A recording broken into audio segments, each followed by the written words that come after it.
Okay. What is going on, LBHT crew B? What is going on? What is going on is that we are just a little over 24 hours away from the official start of Carolina's march to the Lombardi. Okay. All right. And I say that just because, the season kicks off. Obviously, Carolina's not playing tomorrow. They're playing on Sunday. But I like to include the other 31 teams. They're all a part of, of Carolina's existence, right? They're all a part. You're all role players to Carolina's Oscar-winning performance that they're going to be putting on here over the next several months. Yeah. And you need everybody, Yeah. You can't be a one-man show. Well, it all starts with the Jacksonville game, okay? That's will, right. Either they're going to the Super Bowl or let's take a look. Or they're going to the Super Bowl. Or the Super Bowl of the draft, okay? Wow. It's going to be that's how it is in the first week of the NFL for every team. Not over here. Okay. Every team. I know that when they play Jacksonville in week 1, they go to the Super Bowl. It has been proven twice before. What I'm saying is fans' reactions, right? Week 1 is, hey man, we're this is a new year. Our team looking great. We got the sleeper picks, and then we go out there. You go out there, and if you win your game, Super Bowl. See, it confirms everything that you thought. If you go out there and lose the game, it's better luck next year. Well, what's really good is sometimes you'll play poorly and still get the win, and then you're like, man, we can only get better. And we can't even lose when we play bad. How's anybody going to beat us? We literally thought that about Carolina last year. They played New Orleans that first game. It looked really bad.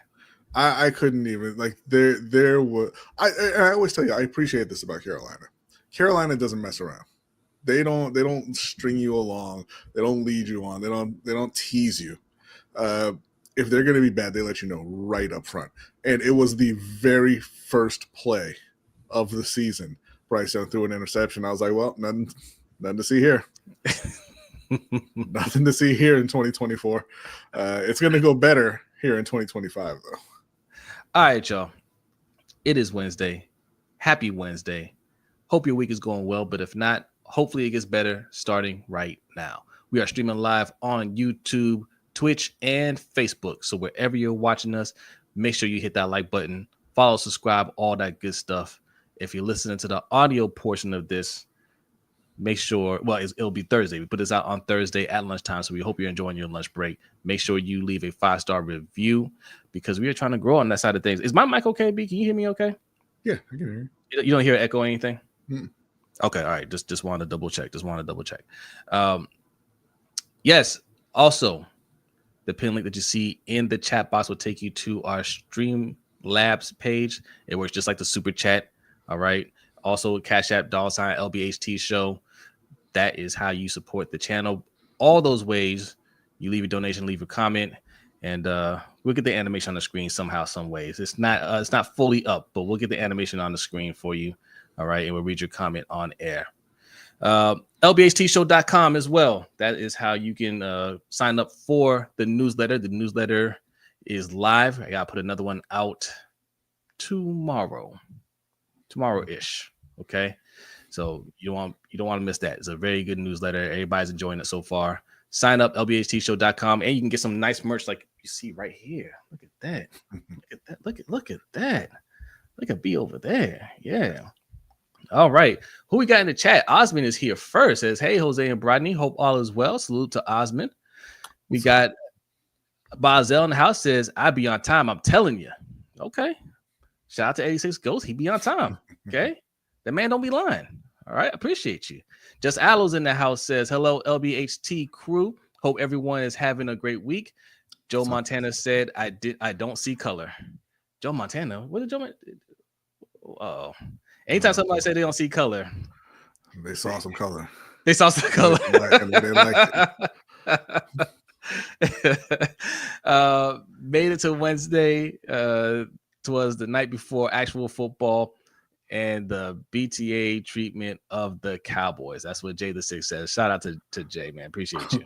Oh, there's Filthy telling us what Joe Montana did. He says, y'all hear about Joe Montana skipping over Lamar, Mahomes, and Hurts in favor of Herbert, Allen, and Burrow. I could almost say, hey, Allen and Burrow, they're right there. If you prefer them over those two, I'm not gonna, I'm not gonna flip chairs over that, flip tables over that. But Herbert? Yeah. Hey, listen, if you just pull up the numbers, Herbert's one of the greatest quarterbacks of all time through the first 6-7 years of his career. Is he? Statistically, yeah.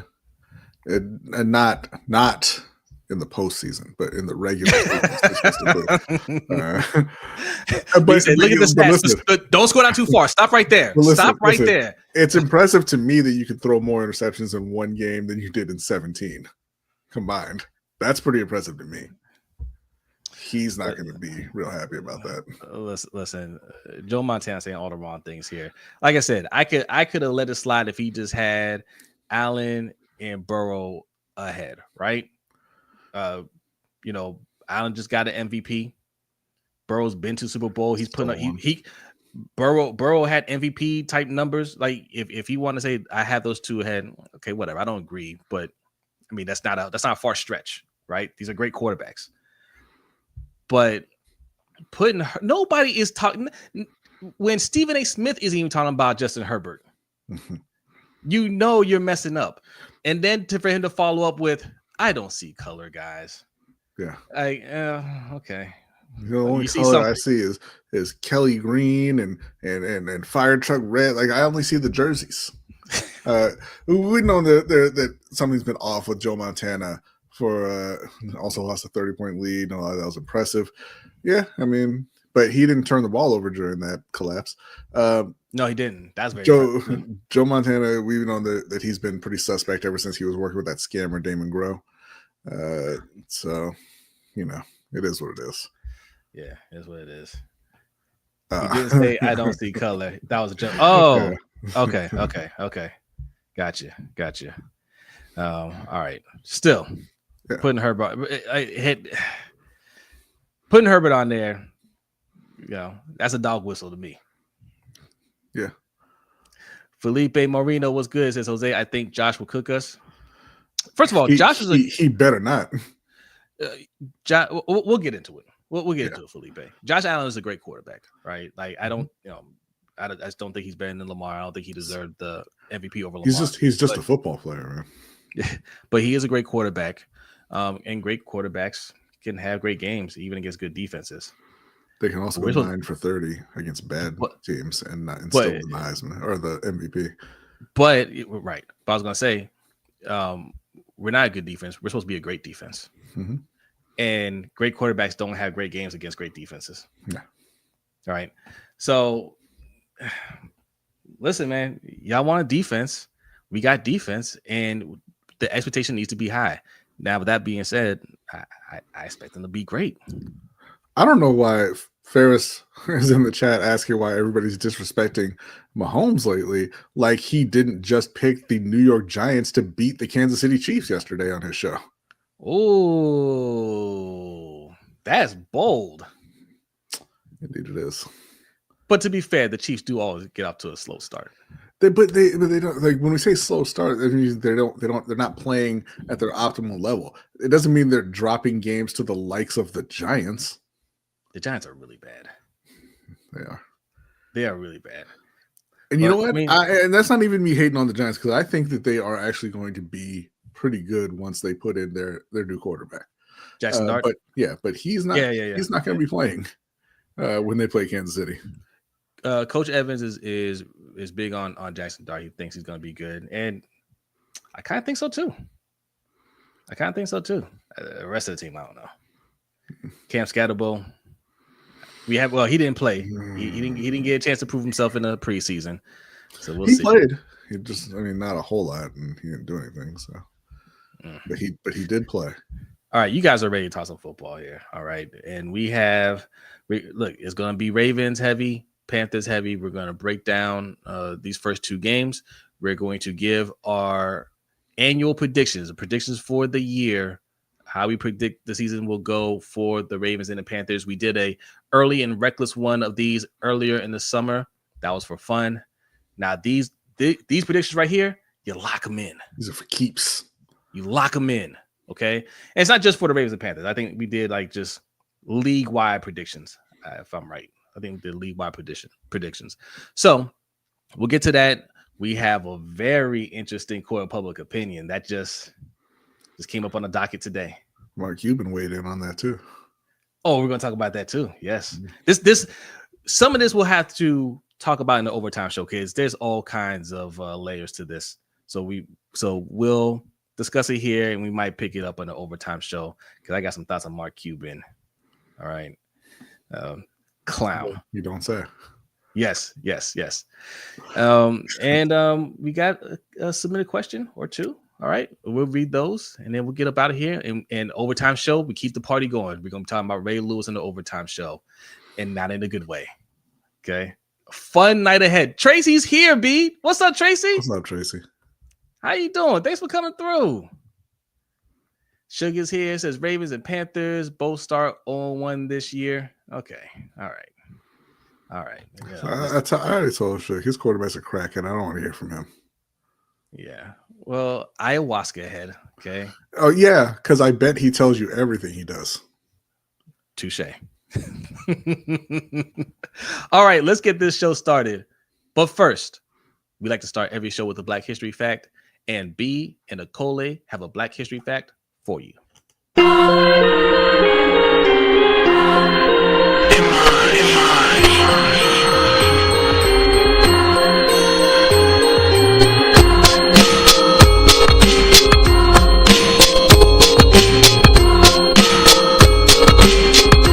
This week on the LBHT Black History Fact, George Raveling's life was a masterclass in resilience, leadership, and cultural impact. Born in Washington, D.C. in 1937, he faced significant hardship early on, losing his father at age 9 and being separated from his mother by 13. Despite these challenges, he found purpose through basketball, eventually playing for Villanova University, where he became a standout rebounder and team captain. Though drafted by the Philadelphia Warriors in 1960, he never played professionally, instead carving out a groundbreaking coaching career. Raveling became the first black coach in the ACC while at Maryland, then led programs at Washington State, Iowa, and USC, amassing over 300 wins and multiple NCAA tournament appearances. His influence extended far beyond the court. As an assistant coach for Team USA during the 1984 and 1988 Olympics, he helped guide the U.S. to gold. Later, he joined Nike as Global Basketball Sports Marketing Director, where he played a pivotal role in signing Michael Jordan and shaping the Air Jordan brand. An iconic move that changed sports marketing forever. Raveling was inducted into both the College Basketball and Naismith Memorial Basketball Halls of Fame, honoring his contributions to the game. But perhaps one of the most powerful moments of his life came in 1963, when he volunteered as security at the March on Washington and was handed the original copy of Dr. Martin Luther King Jr.'s "I Have a Dream" speech, a document he later donated to Villanova. His presence at that historic event, coupled with his lifelong advocacy for equity and education, cemented his legacy as more than a coach. He was a cultural bridge builder.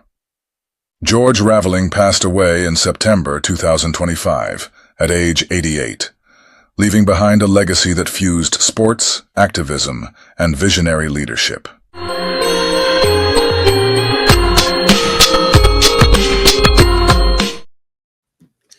What's going on with the scratching on that? I don't know, man. It's not doing that in the actual program, so I'm gonna have to see what's going on there. StreamYard's adding a little remix to it. You know, making it making it urban. All right, we'll get that worked out. Salute to that Black History fact. And thank you, Ferris, for the recommendation. Osmond, I did see your message. Thank you very much, but we're going to be doing that on a future fact. Okay. All right. Okay, J Rum says salute King. Hey, salute to J Rum. Appreciate you coming through. Ryan C's in the house. His Larry Bird just out as talked everyone. His game was pretty good as well. Yeah. Big Cuz in the house was good. Says would Joe Montana be great as he was without those great teams he played on? Of course not. I mean that's every player though, pretty much. Right. You need great play. Yeah, you need a great team around you to play well. Did I get everybody in the chat earlier? Ferris, game too easy. Salute. Steve OW.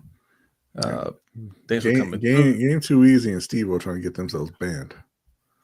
Oh, I didn't see all this stuff. What are they saying? Well, game too easy talking about Carolina will get swept by the Falcons. Steve O talking about Carolina going 6-11. But these are bannable offenses. Nothing but positive vibes over here for the Panthers. Okay, that's what we're doing. All right.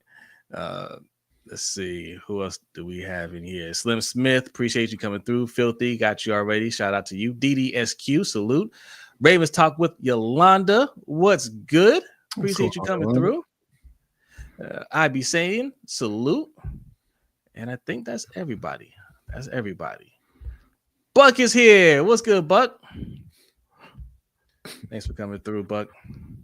No record and no likely. Let's start with the Ravens. All right. The Ravens play the Bills on Sunday night.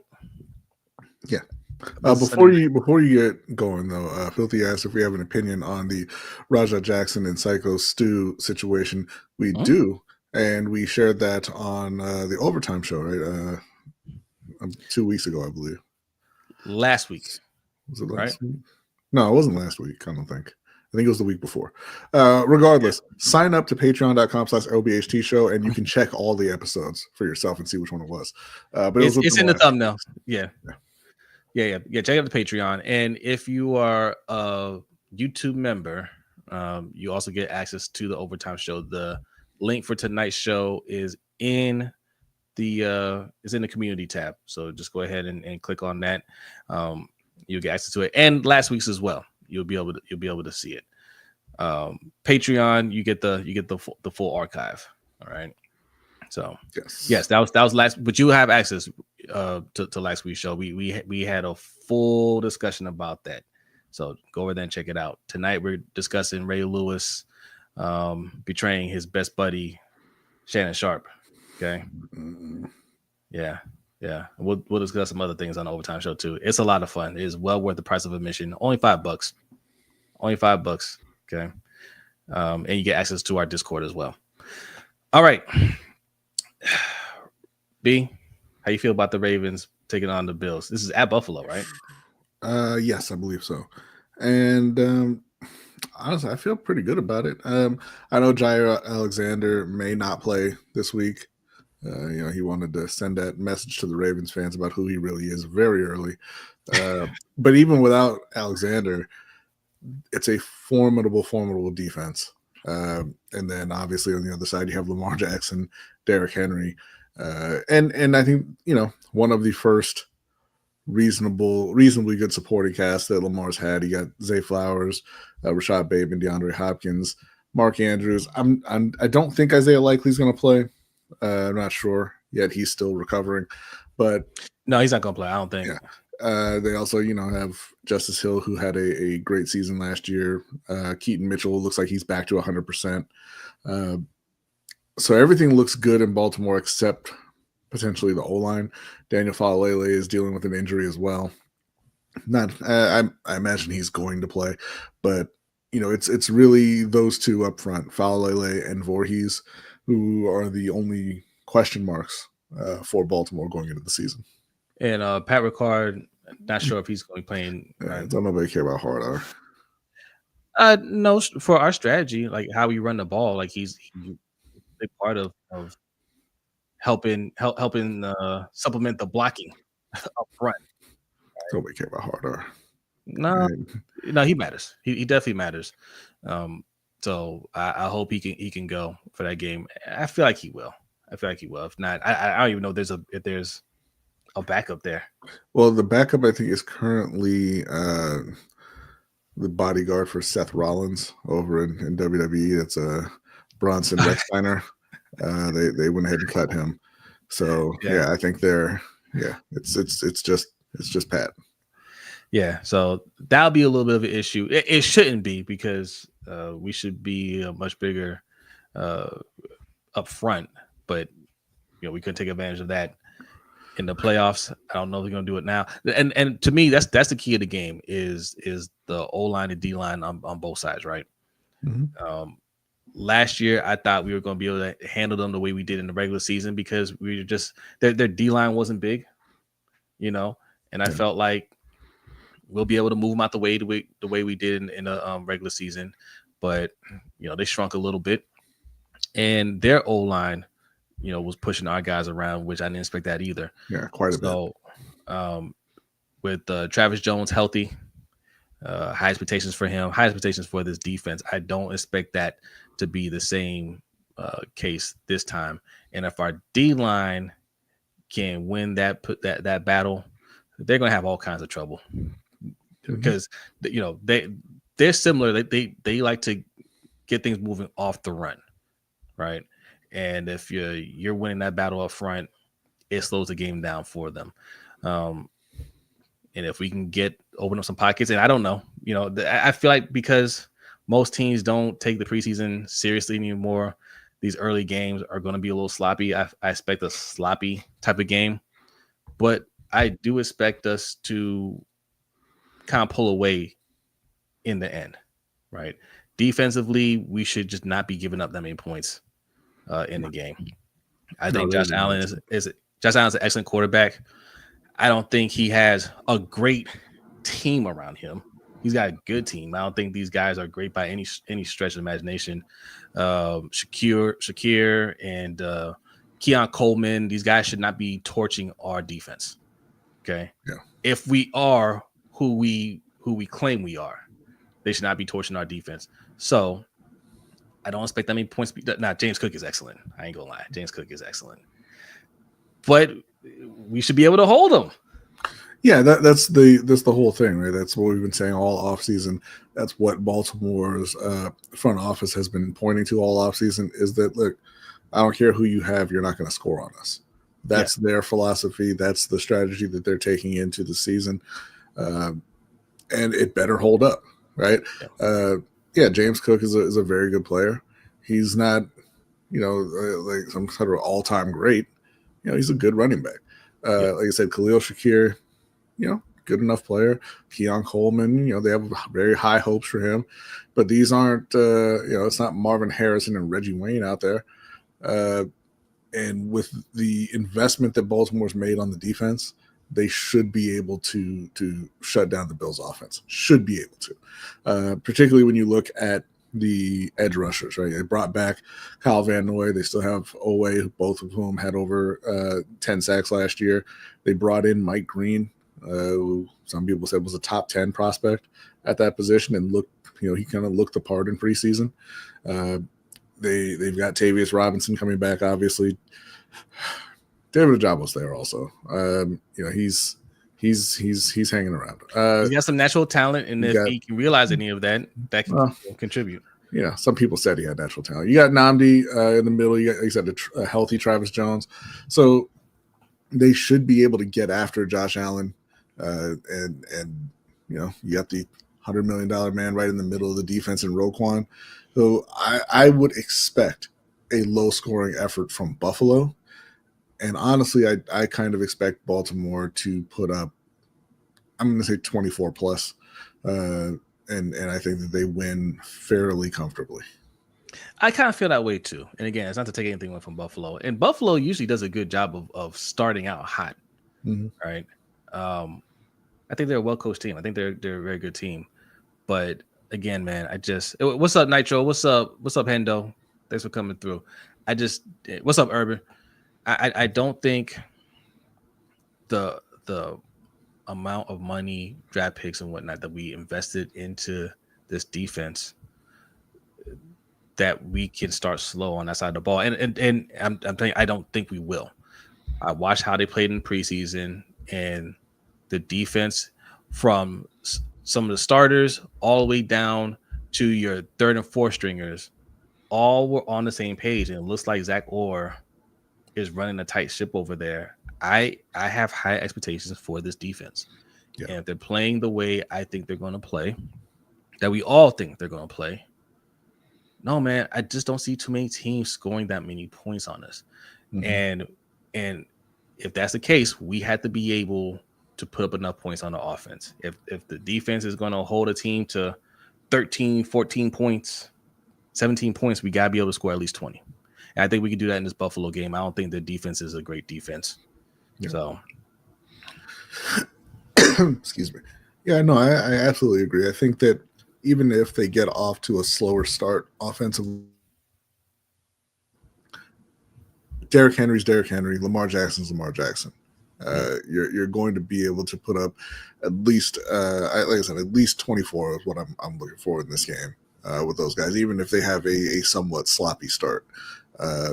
And especially if the defense does their job, because the defense should be forcing maybe not necessarily 3 and outs, but short drives for that Buffalo offense, right? They should have, and they should be taking the ball away. That's what another thing that we're looking for from that Baltimore defense, and giving that offense a couple extra opportunities. I don't know, man. I think, when you look at Derrick Henry, you look at Justice Hill didn't play a whole lot, but you look at Keaton Mitchell, even Rasheen Ali, the way Baltimore was running the ball in the preseason, I think that they'll be able to control this game just through their run game. And we know that Lamar play to an elite level, even if the guys around him aren't. So I honestly think that Baltimore is going to have a pretty good opening weekend. Yeah, no, I agree. I agree. I don't really see it going any other way.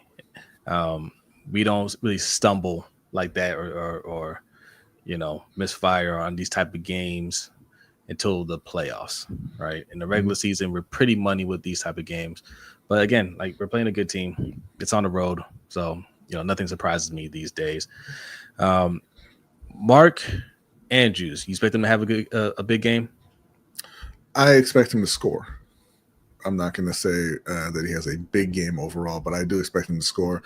I think Lamar will make sure he gets into the end zone. Guys, that's his boy. He's going to make sure that he has some sort of bounce back against Buffalo. I don't know that he's going to go over 100 yards or, anything like that, but I do think he gets in the end zone at least once. I think Mark Andrews has a couple of big catches, like big yardage catches, 15 plus yards, and he's going to get into the end zone twice. Because Mark Andrews, if he wants to, can go out there and dominate, right? Like, he has the body for it. He could be more physical than the other defense. Like, if he decides, man, throw me the ball, I'm catching it, there's really nothing the other side can do about it. But he just doesn't do it all the time. I don't know that he still has that ability. Honestly, I think that age and injuries have caught up to him a bit. And I think he's just not that he's a bad tight end. He's a guy now. He's an above average tight end.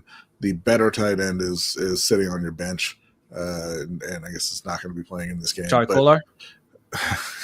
I'm gonna. It was close. Yes, also, but I'm gonna say Isaiah Likely. I don't know that Mark has the ability to be a top tight end anymore, but like I said, I think that he will have he'll put his stamp on this game. I'll say, not necessarily going to have the biggest, best game, but like I said, I think he gets into the end zone and makes his presence known. Thank you, Nitro. We love you too. Okay, so we love you, LBHT. We love you all too. Thank you.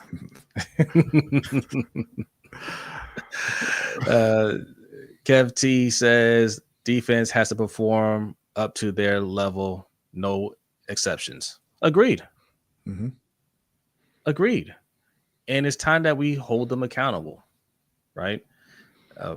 I think they will. I think they're all going to play at a high level. Healthy Travis Jones, they believe, is the best nose tackle in the league.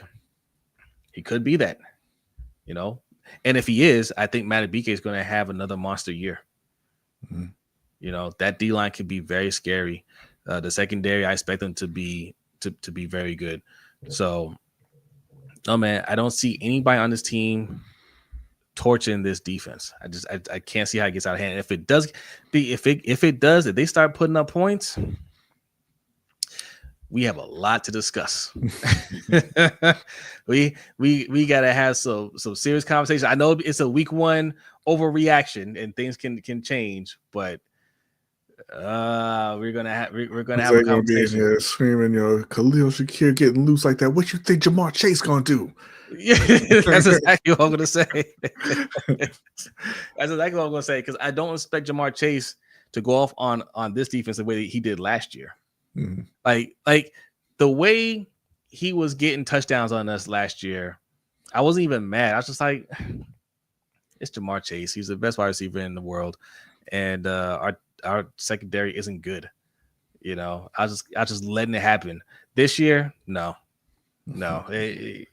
He better not get loose like that. You know, he's going to be tough. But again, like, what are your expectations when you draft a safety in the first round for the second time? Right? What do you guys expect out of your defense? What do you expect when you get Jair Alexander? What do you expect when you drafted another cornerback in the first round last year? What are your expectations? I expect them to be great. I expect them to be angry about the way they performed for most of last season and look to be locking teams down from week one. I would be extremely disappointed if they tried to slow roll their way into this season like the Ravens normally do. I expect the at least the defensive side of the ball to be clicking from the very first snap. I agree. And I feel like Zach Orr, has a mentality too. I think he's no nonsense this year. And I think that defense is going to really show out these first few weeks. Like, I think they'll be the star of the games these first few weeks while the offense kind of ramps up. That's my hope. All right, Mike Green sack. Depends on how many snaps he gets. Does he get a lot of snaps? I'm saying yes, he gets a sack in this game. Yeah, me too. Owe, but I think. Ooh, 3 sacks. Owe, Van Noy, Mike Green. Here's the thing: if Baltimore gets the lead early and Buffalo's forced to pass, it could definitely happen. I'm not going to predict that necessarily. I'm going to say Mike Green gets a sack. I'm going to say Travis Jones gets a sack, and outside of that, I think they'll get pressure. But Josh can move. All right. Yeah. IB says this question is, what type of defense do we have? A heavy sack defense?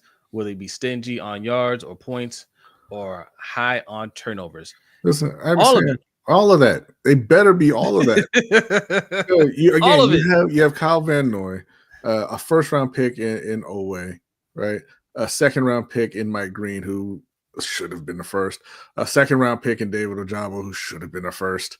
Right, you got then Tavius Robinson. You got Roquan, who was a first round pick himself, who you spend a second round pick on.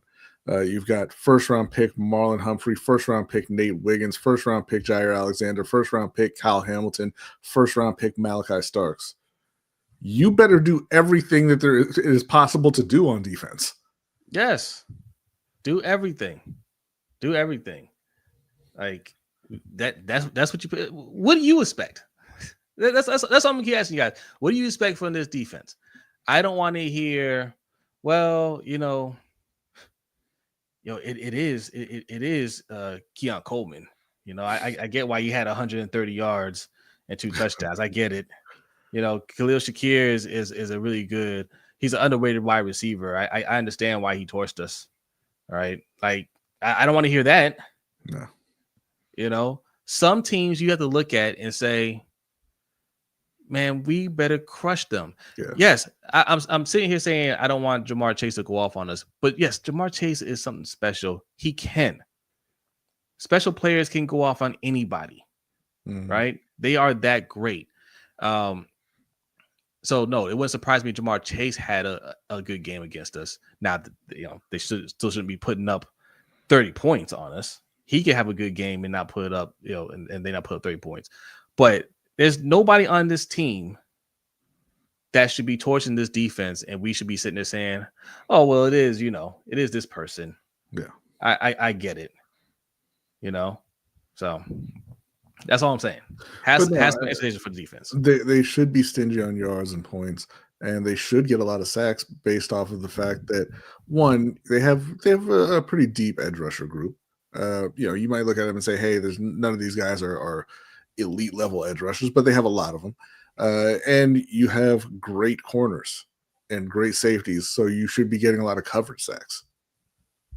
Yeah, so, I agree. Yeah. All right, you got 50 people in here. Hit that like button. If you're new in here, go ahead and hit that subscribe button. Shout out to the people that are on Facebook giving us those likes. Okay, I appreciate y'all over there, man. What we got here? Pure domination is what I want to see from the defense. Yeah, I agree. We have a young, inexperienced second-year defensive coordinator. He may start off a little shaky. No more of that. He got all that last year. He got 17 or 18 games of shaky last year. Yeah, we done with that. That's over. and he's not that inexperienced. He was coaching on a team before. He's been in the building. No more excuses. No more excuses. If anybody on your roster or staff has room for excuses, they shouldn't be leading the way. Not in your Super Bowl window. Yeah. Right? If we're saying, oh, well, he may not be ready yet, that he should not be defensive coordinator. As simple as that. All right. Yeah. It's why Chuck Pagano's in the building. Chuck Pagano's in the building because he's friends with Harbaugh. Zach Orr could have 20 years experience, and Chuck Pagano would still be on this team. Yeah. And Dean Pease being in the building last year didn't do a whole lot. We had Steve Spagnuolo. You guys don't even remember when Steve Spagnuolo was on his team, do you? They don't even remember when Steve Spagnuolo was in the building when he was between jobs. I think when he got fired from the Giants, they brought him on as like advisor or something like that. Anybody that's friends with Harbaugh winds up in this building. That's not a oh well, we got to give this young guy some help. That's just, well, he's my friend. He wants to get back into coaching. I'm gonna do it. John Gruden was at training camp over the summer. I didn't like that, but that's what welcome to nepotism. Okay, that's how it looks. Okay. Do you guys think Jair will perform? Don't know if he's gonna play. Yeah, listen, I have no question about Jair performing when he's healthy. He's a great corner. He's just not healthy all the time. And don't need to rush these guys back. Don't need to rush Jair back. Don't need to rush Isaiah Likely back. We can win these games without him. And ultimately, we need to get to the postseason healthy where these guys can really perform. All right. Want to get into some Panthers? We're making good time. Yeah. Okay. Absolutely. Panthers and the Jaguars. They're playing Sunday, 1:00? Yeah, I believe it's 1:00. Yeah. I like those games. How do you feel about this game, B? Jaguars say they feel good about it. Yeah, Jaguars say a lot of things. Listen, we've mentioned it multiple times here. Every time Carolina starts the season against the Jacksonville Jaguars, Carolina goes to the Super Bowl. So in that sense, I'm feeling great. In terms of the outcome of this particular game, I feel pretty good about it. You're talking about two teams who weren't very good last year, right? You got two defenses who could not pressure the quarterback last year. But Carolina went out and addressed that. They brought in 3 new edge rushers, and they got Derek Brown back. So I'm feeling good about their ability to get after Trevor Lawrence. I don't see why it's going to change for Jacksonville outside of course, Ike Ekwonu maybe not playing this week, the starting left tackle. So that's a cause for concern. He's not a great player, but again, if he's not a great player and you lose him, who's starting in his place? I imagine it's going to be Brady. Well, I was going to say Brady Christensen, but I actually think they have Yosh Nijman, who's a tackle they picked up from Green Bay a couple years ago.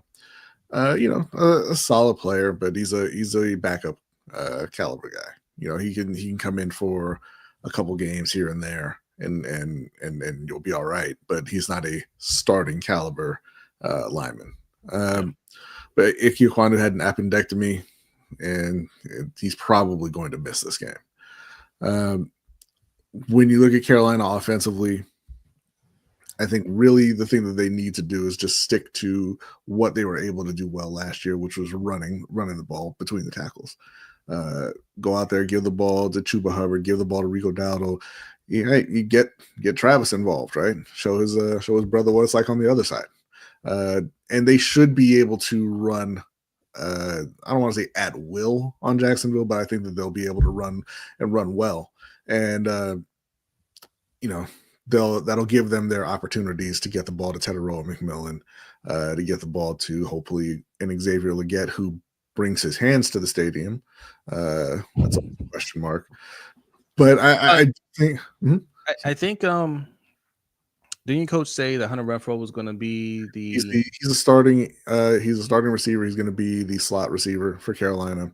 After they traded away Adam Thielen, they went back and they signed Hunter Renfrow. So he's going to be out there. I know that people like to laugh and say he looks like an accountant and he looks like he's in his 40s. He's 29 years old. All right, leave him alone. Jeez. And it does look like a rough 29. But listen, he's back. He's back to being Hunter. Okay. From all accounts, he looked good in training camp. Well, I was going to ask you that guy that can get open and make the catch on third down. Yeah, so I was going to ask you, how do you feel about that? Because he was cut, right? He didn't make the roster initially, and now he's starting. Now it was a surprise cut because from reports I heard he was having a good camp, and he was expected to make the roster, but he didn't make the roster, and now. Yeah, he gets signed to the practice squad. He gets signed to be a starter. I don't know. The thing is about that. Look, I think that and I talk all the time about how Carolina is going to be much better this year. I think they're going to win the division this year and all that, and I do think that. But I think that in the building they're geared more towards next year as being their kind of statement year, right? Yeah. And Hunter Renfrow was in the mix for the last wide receiver spot. Him and David Moore. David Moore plays special teams. Hunter Renfrow not as much. And David Moore's a guy that Dave Canales knows well. He coached him before in Seattle, and he got that spot. And now the reason that Hunter Renfrow is back is that Jalen Coker got hurt in practice after cuts. He got placed on IR. He's going to miss at least the first 4 weeks. And so they had an extra spot. They got Hunter back. Yeah. So in that sense, it does seem weird that you go from cut to being signed as a starter, but it makes sense because I think that they dropped him initially and traded Adam Thielen also because they're very, very excited about the young receivers that they have. And Teteroa McMillan, they're still excited about Xavier Legette. Jalen Coker is in his second year. Jimmy Horn, who they picked up in the 6th round this year. Yeah. So they're excited about those guys. Even Bryson Tremaine, who made the roster initially, they're excited about those guys, and kind of didn't want to log jam the position with older guys who weren't going to be there necessarily long term. But Jalen Coker gets hurt, the spot opens up. Hunter comes back, and he's going to be ready to go week 1. The thing is, Jacksonville. I don't know, man. You look at them and they've had a decent amount of talent there recently in terms of the skill positions, right? Yeah. Got Trevor Etienne, Tank Bigsby. They added Bashul Tootin, who is just an absolute burner at running back. They had Evan Ingram. They had Christian Kirk. They had Calvin Ridley, and it just never really came together. Like they did make the playoff, but they're in a pretty soft division. But they made the playoffs and then they didn't really go anywhere with that, and then immediately fell apart. And it kind of all falls back on, do you think that Trevor Lawrence is really that guy? Or if he's one of those, looks the part all-stars, right? Uh, I think that this is a year that we're going to find that out. Now, I mentioned that Carolina was not able to pressure the quarterback at all last season. They were terrible at it. Even blitzing at a pretty high rate, they could not get pressure on the quarterback. But they went out, they got Nick Scorton. They went out, they got Princely Mumilian. They went out, they got Pat Jones from the Vikings. And again, they're getting Derek Brown back. So they have a whole new D-line. They brought in Bobby Brown. They brought in Tershawn Wharton. So they're going to be able to get after the quarterback this year. That was a major, major focus of their offseason. And how Trevor Lawrence handles that pressure is going to be, I think, key for the Jaguars. Now, I mentioned all those talented players that they had and who were mostly gone, but they may have kind of just fallen into their best receiving core that they've had recently, and it maybe since Jimmy Smith and Keenan McCardle, with Brian Thomas Jr. and the rookie coming in, Travis Hunter. So is he going to play? Is Travis Hunter going to play more wide receiver or cornerback? Because they haven't really said, right? He's listed as a starting wide receiver and a backup corner. Now, Carolina Panthers fans will tell you that's because they're hiding him. They don't want him to go up against Tedero McMillan, who made him his son in college. And I'm not going to say yes or no to that. That's speculation. But I've always thought he was a better wide receiver than corner anyway. He's a fantastic playmaker at wide receiver. And I think he's a good corner. I don't think he's a great corner. Okay. But you got Brian Thomas Jr., who was one of the best rookie receivers in the league last year. And now you add Travis Hunter. If Trevor can get them the ball consistently and in good spots, it's going to be trouble for Carolina.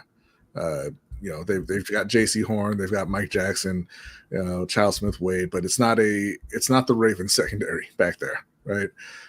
If they can get after Trevor and kind of rattle him a bit, get that pressure on him, maybe get a few hits on him, then it's going to be a different story. And I'm betting on Carolina getting to him and affecting him. I want to ask the chat two things. One, do you think Travis Hunter is going to have a big game in his first game? I think he's pumped up for this, right? For his debut. I think he wants to show out. Do you think he's going to have a big game? Because J.C. Horn will be on him, right? Well, no, not necessarily. I mean, Brian Thomas Jr. is. Yeah. So yeah. My bad. Okay. Do you think he's gonna have a big game? And two, do you believe in Trevor Lawrence? Right? Like, he's played a lot of football. He got his extension. Right? He got his extension. Yeah. I did. Urban says he just dumped Etienne in fantasy football. Should you get him back? Nah, don't worry about it. Like, you're good. He's a talented enough guy, but that it's at least a timeshare with him and Tank Bigsby, and then that's before you figure out where Tuden fits in if he does it all. So we'll see. Losing Etienne's not a huge deal. Oh. Wow, pay the bills is harsh. You think Trevor? Well, okay, Sunshine isn't that guy, but you think Travis Hunter is a bust? Wow, that's crazy. I think he's way too talented to be a bust. Yes, way too talented a guy. I mean, like I said, I don't think that. I know I watched Steel Conspiracy yesterday with Suge and Ferris was filling in, and Suge had Travis Hunter winning Offensive Rookie of the Year and Defensive Rookie of the Year. That's not going to happen. He's not going to play enough on defense, and he's not going to put up enough numbers as the number 2 receiver in Jacksonville to win that. But he's talented enough to win both those awards for sure. I don't think slapping a bust label on Travis Hunter is going to age well. D. Weezy says Trevor Lawrence is the Bradley Beal of the NFL. Well, I mean, Bradley Beal had a nice little run for a while, though. He did. Trevor has been to the playoffs once or twice. Well, I think twice. He hasn't had a Bradley Beal type run. If you look at his numbers, he's put up good numbers. That's why he got the extension. They've won games. He's not a top tier player and hasn't been. And maybe it's over now. because Already. because the run, but you think about it, the run for Bradley Beal did not last long either. It was just that he played fine in Washington after it all fell apart, but they weren't winning. True. Okay, all right. So yeah, I think this comes down to Trevor Lawrence and whether or not he's a fraud. Peter Bill says he thinks Travis Hunter is a jack of many trades and a master of none. I'll say he is a master of getting the ball in his hands and making defenses pay. He's a master of that. Yeah. My concern with Hunter is they will ask him to do too much. That's what Osmond says. Yeah, and that is a concern. They could, but I'm going to say that they dial in on he's a wide receiver and will play him at corner in special circumstances. Now, you might say to yourself, a special circumstance sounds like going against the number one wide receiver in your first game when you're both rookies, right? But no, I mean, that's a fear thing, both for Travis and their new coach, Liam Cohen. They don't want to put him out there and have him get burnt by Tedero McMillan in week 1 and kill all the hype that all the Jacksonville fans have been bottling up for the past several months. Or Tedero gets going and he's like, man, we getting cooked out here. Travis, I need you to. And then he goes out there and it's like, man, we still getting cooked. What happened? So, it's an unfortunate scheduling snafu for the Jacksonville Jaguars to have to go up against Tedero McMillan in week 1. Yeah. So you think Panthers win it? Panthers definitely win. Panthers win. And I joke about it. I don't think that Tedero is going to have a huge game. I don't think they're going to have a huge game throwing the ball. I think they are going to give a lot of carries to Chuba Hubbard, a lot of carries to Rico Dowdle. I think even Travis gets involved in the run game, and they'll take their shots as they become available in the pass game.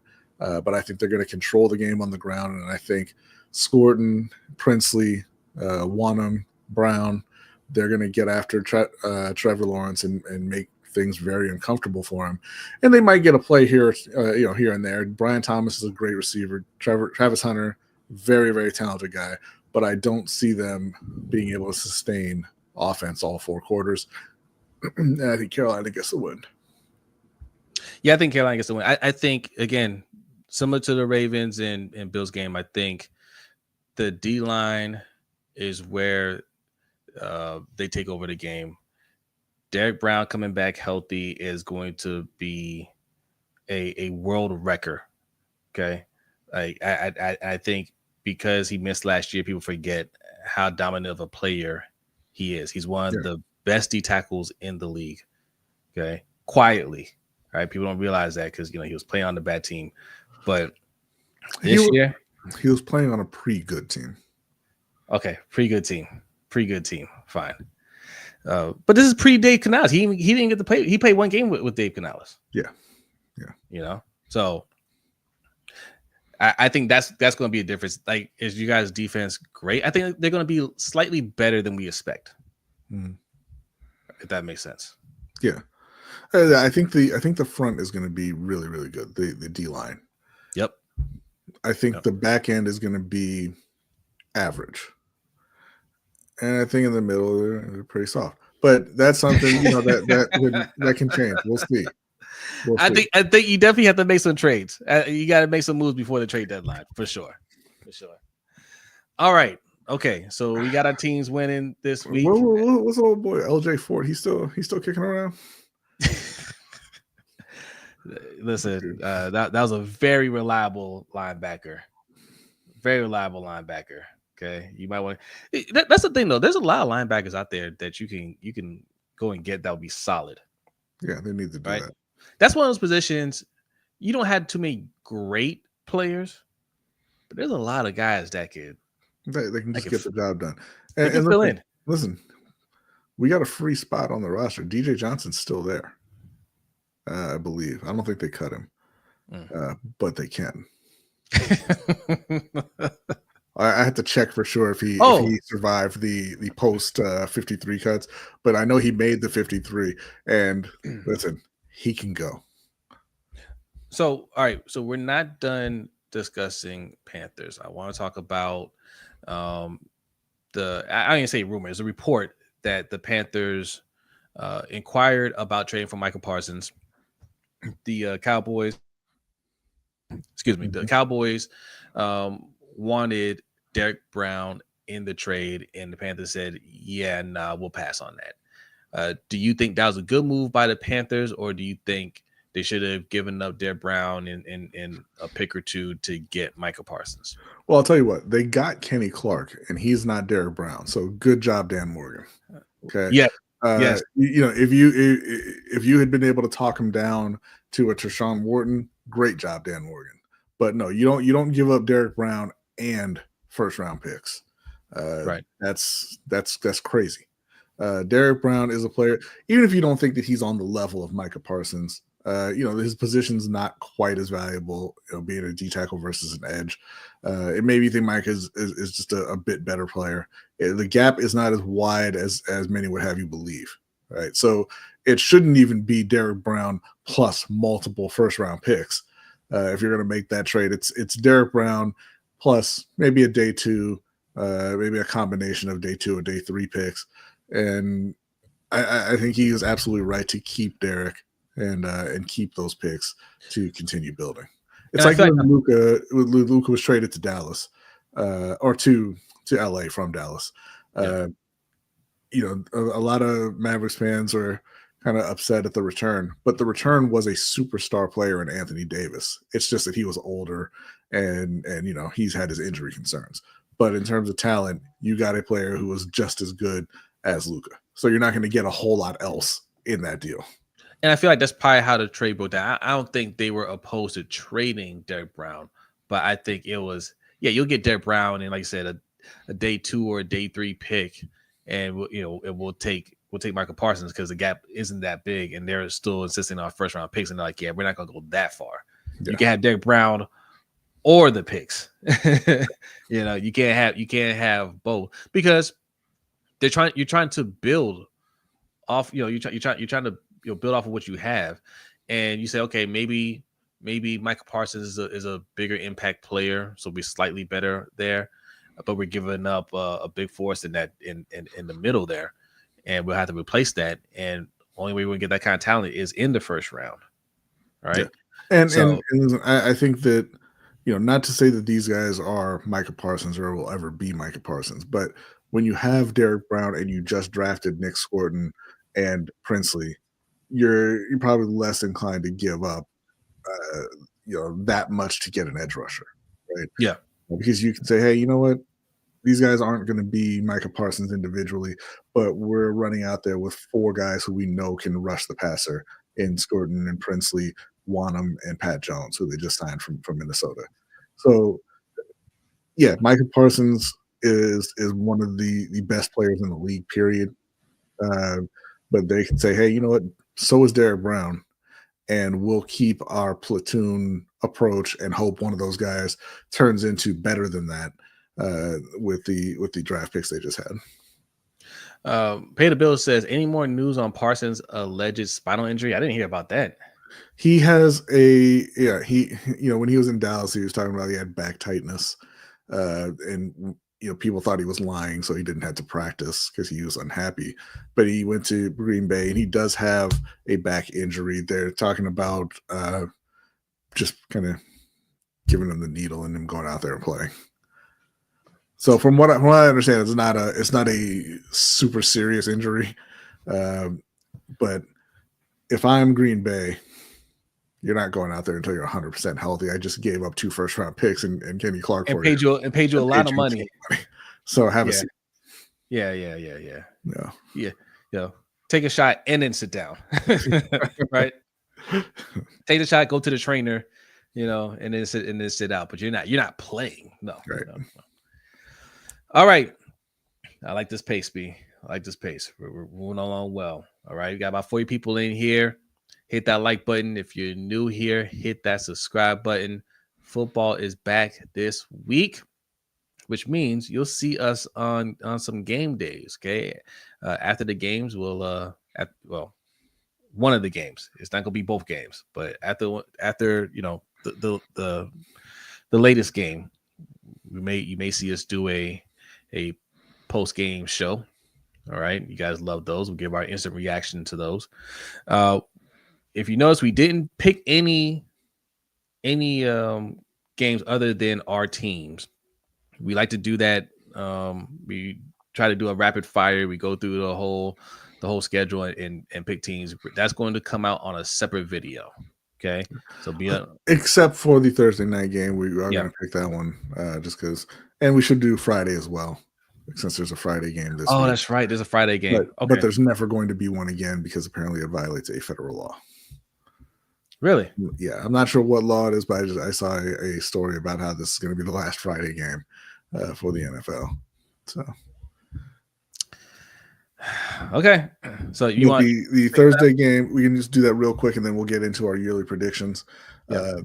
It is the Cowboys and the Eagles. I mean, Philly wins. So. Yeah. Philly's winning 31-7. That's what Urban says. Okay, yeah, that sounds about right. Yeah, I'm not. Well, that's MDT. I'm not gonna argue with that. Oh, MDT. I'm sorry, MDT.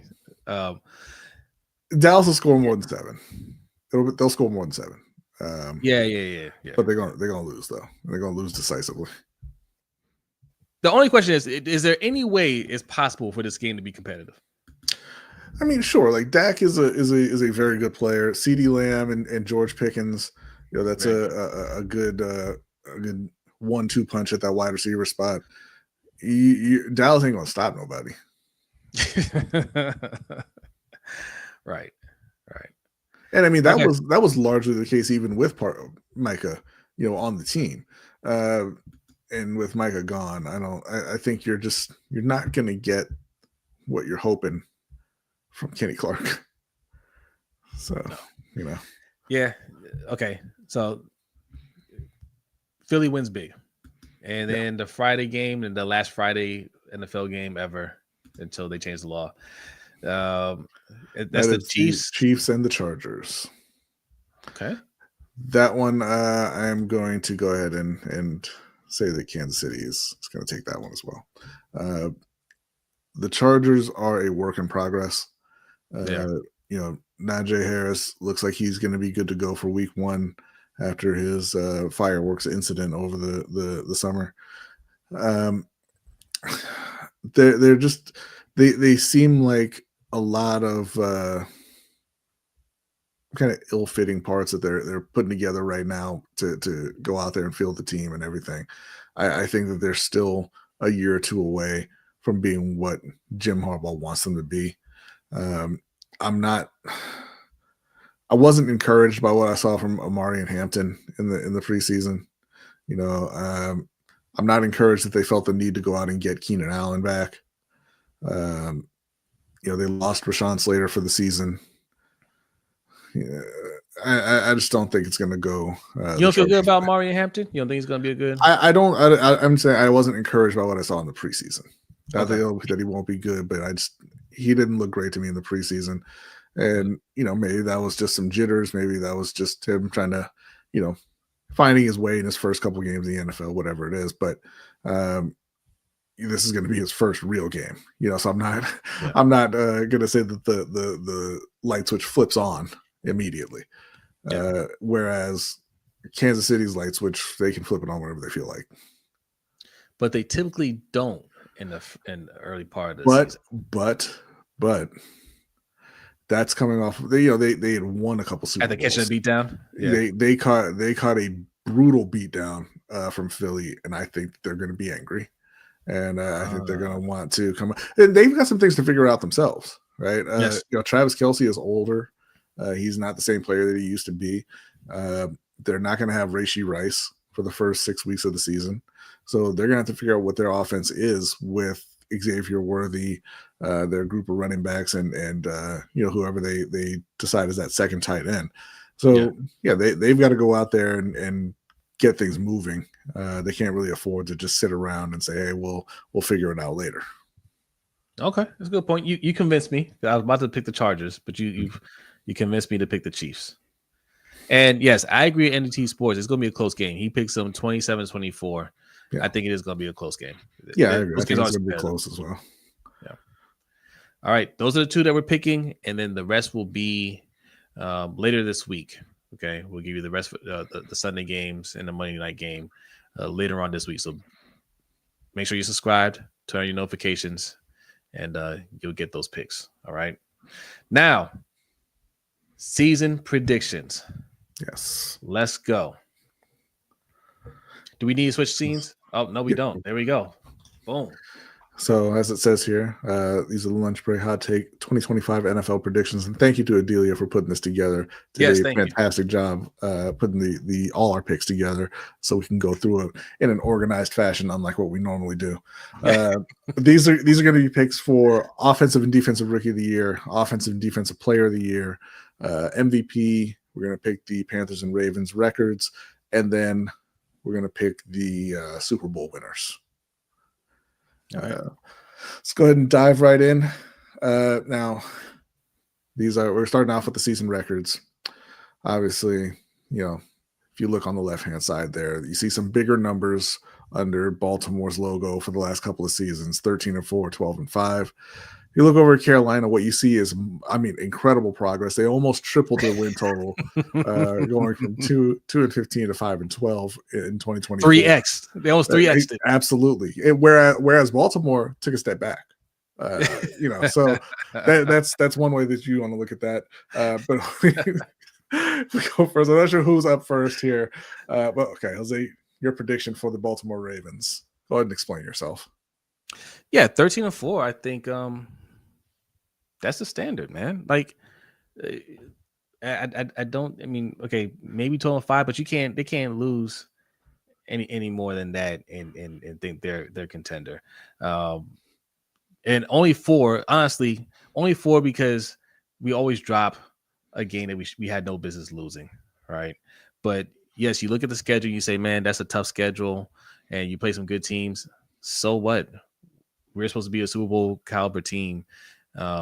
We had the best quarterback in the world. We're supposed to be able to beat those teams, right? One of those teams, we're playing week 1, Buffalo. I expect us to beat them.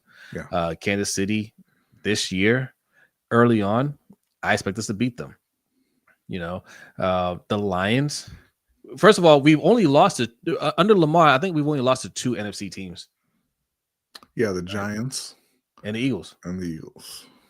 Yeah, I don't think I don't see us losing to a lot of NFC teams this year. We play the Lions, we play the Rams. I think we beat those teams. So, we'll have a loss here and there. We'll be frustrated about it, but overall, our record will be 13-4. Okay, well, if we go ahead and we find out that Jose is in fact correct, the Baltimore Ravens are going to go 13-4 this year.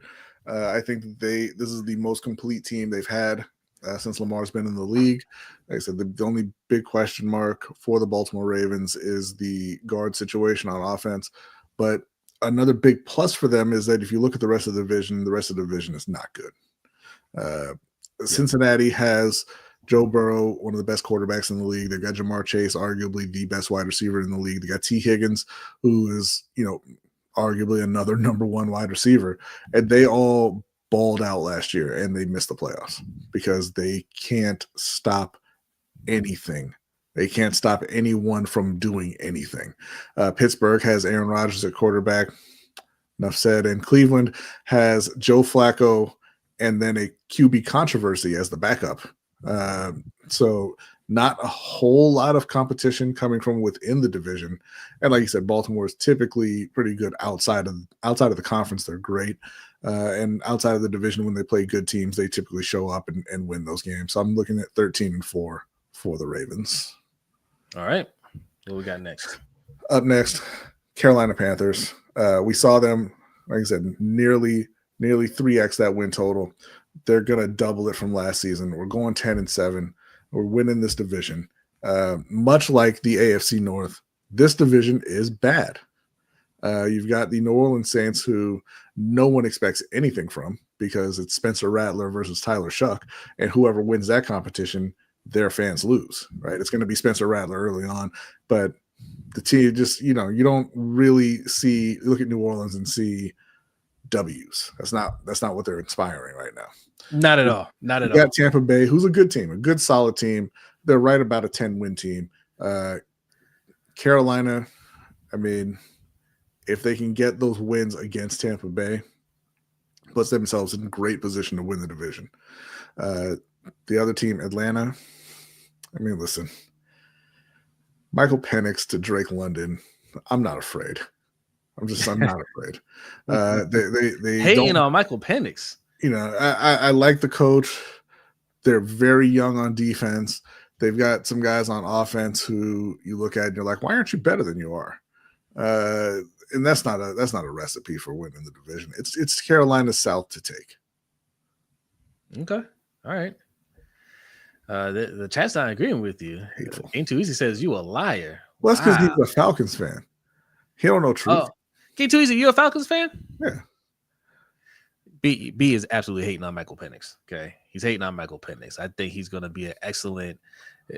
He's not on Penix's level. Okay, I'm not going that far. Ain't Too Easy. I was just about to give Michael Penix some love. To say Bryce isn't on that level, I don't know. We'll find out this year. I think Bryce Young is a very good quarterback. He got to a rocky start, but he showed out towards the end of last year. Manifesta says 8-9. That's progress. That's not too far from what I predicted. I predicted 9-8. Now listen. I've had some lofty goals for the Panthers over the years. Okay, I've given them more credit than B has given them, and that was to my detriment. Okay, and I'm gonna scale it back a little bit. Now, 9-8 is not too far off. It's one game off from what B is saying. This right here can have them in playoff contention. They win 9 games, they could absolutely get into the playoffs in that division. It really depends on how they start the season. When you're a team on the come up, okay, that's a nice way of saying a bad team. Okay, if you're rebuilding, you're starting over. You have to get off to a hot start. I say this about basketball too, right? 82 games. It's a long season. The teams that end up in the playoffs that may not necessarily be that competitive, they do that because they don't play around at the beginning of the season when the more serious teams aren't taking the early part of the season as serious, right? Because it's a marathon. Football is starting to become that. They keep adding more games on. It seems like every year. Yeah. And 17 games. We already know these teams don't take the preseason as serious anymore, and they treat the early games as preseason. That's when you catch teams sleeping. If Carolina, who didn't have a good preseason, they didn't. I wanted to see more. I'm disappointed in that. But if they come out there, they beat Jaguars, who they play in week 2. I don't know.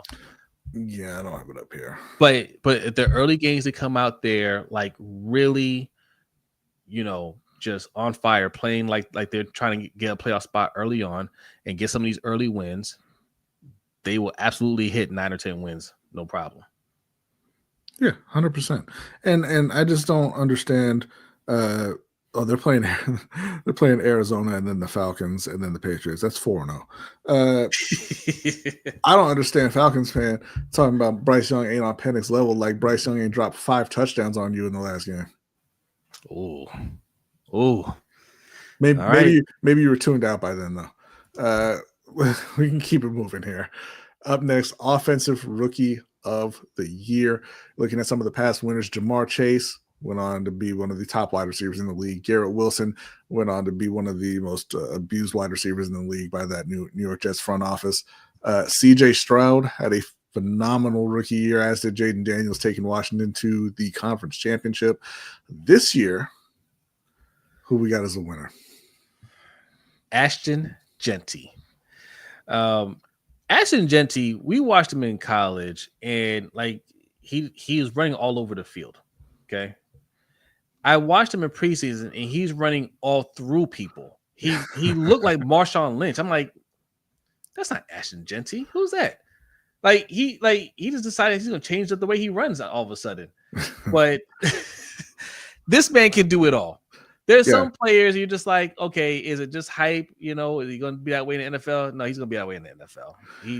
He's going to get all the yards. Yeah. I don't see any flaws in that argument there, as I picked Ashton Genty as well. And you see with his numbers from last year at Boise State, 2,600 yards, 29 touchdowns. Not as much receiving. He did show that prior to last year, but it didn't matter who was on the other side of that line. He ran over, around, and through them. I actually was going to pick Jackson Dart for this award, but I don't think he's going to play enough games. Russell Wilson's not going to give that up. They love to give this to quarterbacks, but I don't think that he's going to play enough.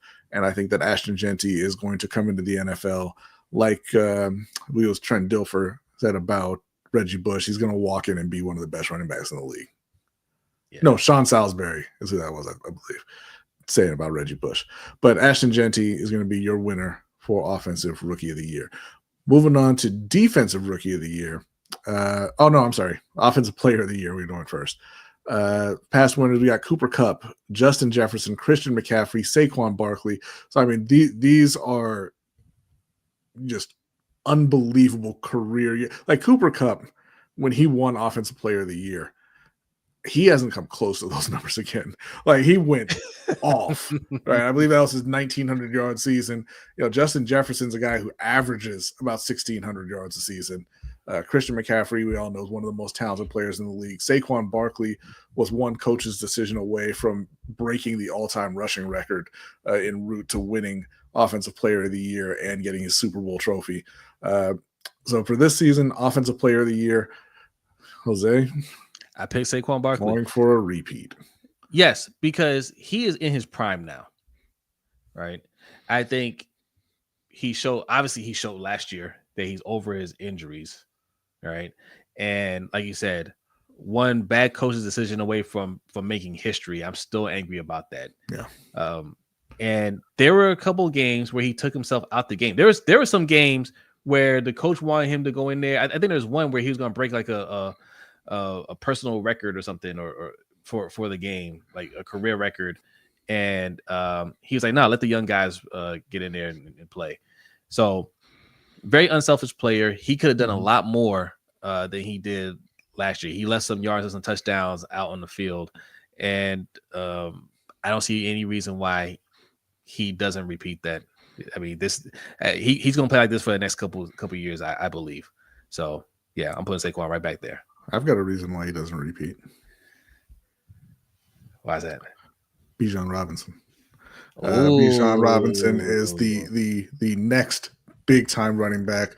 The Falcons took him in the top 10 a couple of years ago. His rookie year was kind of, they were struggling a little bit to figure out how to use him, how to get him going. Which is odd because he can do literally everything. Everything. And you see his numbers from last year: 1,456 yards rushing, 431 receiving, 15 total touchdowns. I think that those numbers go up this year. Honestly, like I joking around with Game Too Easy about Carolina beating Atlanta. They beat them last year in that last game, and Bijan had 170 yards and 2 touchdowns. So this kid is unstoppable. And I think he's going to just tear through the league this year on route to. I ain't mad at that. I ain't mad at that pick either. We got some excellent running backs in the league now. Yeah. Next up, we got Defensive Rookie of the Year. Again, look at that, Micah Parsons. That's great. Nice that they moved him along. Fun fact, one of 2 players in NFL history to have 12 sacks in each of his first 4 seasons, but wasn't good enough to be paid by the Dallas Cowboys. 2022, Sauce Gardner, Will Anderson. That was a phenomenal year for the Houston Texans, by the way. They had the Offensive Rookie of the Year and Defensive Rookie of the Year with C.J. Stroud and Will Anderson. Last year, Jared Verse of the L.A. Rams formerly F them picks, but now they're like, man, we love these picks. Who do we think is going to win Defensive Rookie of the Year this year? Well, I'll tell you, Abdul Carter. I racked my brain to think of somebody else who could take this award home because I don't like giving Ferris anything.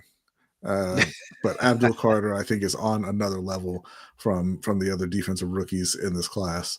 Again, he's a guy who can do everything, And I think that when you drop him into a situation where he's playing next to Dexter Lawrence, he's playing next to Brian Burns, he's playing next to Kayvon Thibodeau when Kayvon feels like he wants to show up, you're not going to be able to focus on Abdul. He's going to go out there and he's going to be able to do his thing every single week. And what his thing is dominating offenses. So I think he takes home Defensive Rookie of the Year. And I picked the same for all the reasons that biting on all of my picks, bro. This is why I sent my picks in separately. I sent them in privately. I sent mine so you could not do that. And likewise, okay. And like mine, great minds think alike. No, look, I try to be a homer on this. I was like, look, Mike Green, how can I give it to him? But Mike Green isn't going to be a full-time starter out the game, right? I think he's going to be a heavy rotation, and there's going to be a lot of guys on that D line getting their share of tackles and sacks and all that stuff. Well, kind of similar to the Giants as well, but Abdul Carter, man, he went where he went for a reason. Yeah. Okay. And I expect him to be the Defensive Rookie of the Year. I don't think it's going to be close. All right, we're going to move on to Defensive Player of the Year. Some of the past winners here: T.J. Watt, Nick Bosa, Myles Garrett, and the corner. Thank you, Adelia. She confirms that the picks were sent separately. Thank you. The corner who was taken one pick after J.C. Horn, who also plays corner, who was drafted to the Carolina Panthers. That guy won Defensive Player of the Year last year, Patrick Surtain. That one still hurts. But this year, it's going to be one Kyle Hamilton. This is the only time you're going to see me pick a Notre Dame player for anything, but they are the best defense in the league. He is the best defense. He's the best player on that defense.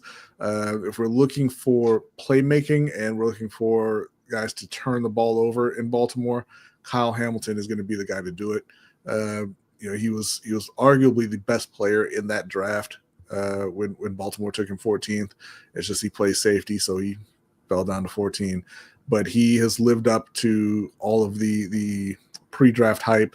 He's lived up to the potential. He's a phenomenal player, and I think this is the year that he brings home the Defensive Player of the Year and kind of joins that pantheon in Baltimore. Okay.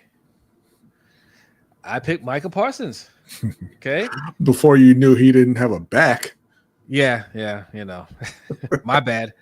But I figured, he's going to another good defense. Going to a good defense. Yeah. He has some help over there. He's motivated. Green Bay they are serious about competing. They have a good young team there, and they're trying to add more talent. But yes, this injury, I don't know how that's going to affect them for the season, but. Considering if he's healthy, I think he's right up there with Myles Garrett and T.J. Watt for sacks. I'm not saying like turn time. I'm talking about like just the sack count. He'll be competing with them. I gotta tell you, I'm not liking that sweater. Micah need to hit up LBHTShow.com, get him a nice hoodie from our shop. I agree. I'm not really feeling that look there. And, if you agree, you can go to www.lbhtshow.com and pick out something for Micah. We'll ship it right to him. But we got to get him looking right in his next press conference. Yeah. A little something from there. That's all. Just not slash shop. Take out the shop. Just lbhtshow.com. Okay. Yeah. And just go over there and get something that looks horrendous. All right. All right. Next up, going for league MVP. I don't know. It seems like forever ago the crackhead won it, but that was 2021. We got Pat Mahomes. Crackhead meaning Aaron Rodgers. We got Pat Mahomes, Lamar Jackson, and the thief winning it this past season, Josh Allen. I'm not going to call him a thief. That's not his fault. Josh Allen is a great player. He deserved it. But he should not last year. Yeah, just not last year. Jose going with the hometown pick. Damn right. I think everybody that voted for Josh Allen this time around realizes that Dan Orlovsky was a plant and he led them down the wrong path, and they won't listen to Dan Orlovsky anymore. And you need to watch our video, by the way, where we talked about how Lamar Jackson got robbed and how Dan Orlovsky, who was employed by the Buffalo Bills, should not have gotten a vote for MVP. But I mean, he literally had a historic year last year, right? Most quarterbacks don't play like that. Do I think he's going to have that kind of year again? I would say no. You can't. You know, it's hard to duplicate. But Lamar Jackson just finds ways to surprise me every year. It may not look exactly like it looked last year, but he's going to do something historic this year. I'm certain. You know. Well, yeah, I remember when he won his first MVP. He was 36 touchdowns, 6 interceptions. We're like, you know, you're never going to see that again from Lamar Jackson. That's the peak. And then he had 41 and 4. You know, right. But you are not correct. I think that the voters are not going to want to give it to Lamar Jackson. One, because he's been at the top of that list for a few years now, and also because I think he's finally starting to get some help. So the answer is Jared Goff. Now, I know you might be wondering, what the hell are you talking about? But the answer is, look, my man's got Amon-Ra St. Brown. Yes. He's got Jameson Williams. Yep. They just drafted Isaac Tesla. Tesla? Yeah. It's 2 A's at the end of his name. I don't know. They've got Jahmyr Gibbs. They've got Sam Laporta. They've got David Montgomery. And listen, the only reason they didn't go to the Super Bowl, or at least the conference championship, was that every single player who plays defense for them got hurt last year. Now, obviously, Jared Goff in the offense faltered in the playoffs as well, but the team is unbelievably talented on offense, right? And it's a regular season award, so it doesn't matter that he flaked in the playoffs. He's going to put up monster numbers. I expect the numbers to be even better than what you're seeing here from last year, where he had 4,600 yards, 37 touchdowns, and 12 interceptions. I think they're going to win that division because, I mean, Green Bay, Minnesota, and Chicago. And I think that, you know, the voters are tired of the usual suspects, where it's just been Josh Allen, Burrow, Lamar, Pat. And I think they're going to say, hey, you know what?